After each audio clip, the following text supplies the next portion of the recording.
продюсер болгондо кээ бир айтат да мен продюсер болбойм депчи. Башка бирөөнү продюсерлеп ошол билимиңди опыт жүзүндө опытка салсаң, практикага сала алсаң, мына окудуңбу? Мисалы үчүн менин 2 дипломум бар да, бухгалтериядачы. Бирок мен иш жүзүндө вообще бухгалтер эмесмин.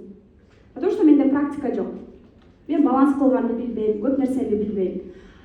Демек азыр СММди деле продюсерликти окуп, практика жүзүндө кыла албагандар канча? Ошон үчүн сөзсүз түрдө мына окуп атканда эле сразу иш жүзүндө алып кетишиңер керек. Эмне үчүн мисалы үчүн менин насаатчылыгым и плюс алгоритм запусковду мен тартып атам. Себеби дегенде бул жакта нолдон келип продюсер кесибине ээ болсоңор болот. И баасы 25 миңден үйдө. 2 айлык.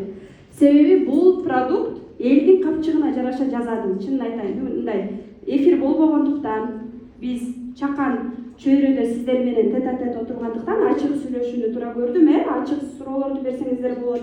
Мен дагы айтам сиздерге. Көбү насаатчылыгы мисалы үчүн меники 2 айга 200 миң, 2 айга 200 миң. Бирок бардыгы эле ошол сумманы даяр эмес. Туурабы? Кээ бир өзүнө 5 миң аяйт, 10 миң аяйт. Башында мен деле мисалы үчүн 27 миңди курс алганда вау дегенде ушундай, потому что менин ак сезимим 4 жыл мурун ошого даяр болчу. Азыр мисалы үчүн биз сүт сайга барып окуп атабызбы, цифровой психология 1-2, 3 уровеньдер. Жол болсо 200 миңди келип атат, акыркы настипикси 350 миңди курс алып атамбы? Уже нормалдуу көрүнүш болуп калды. Себеби ошентип өскөн сайын мээбиз ошого даяр болуп калат экен да. Бирок мен түшүнүп атам, сиздер нолдон келдиңиздер. Кээ мисалы үчүн кээ айымдар бар, мисалы үчүн даже 500 сом өзүнөн аяган учурлар болот. 1000 сом.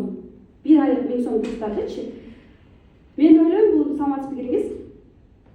Мындай чөйрө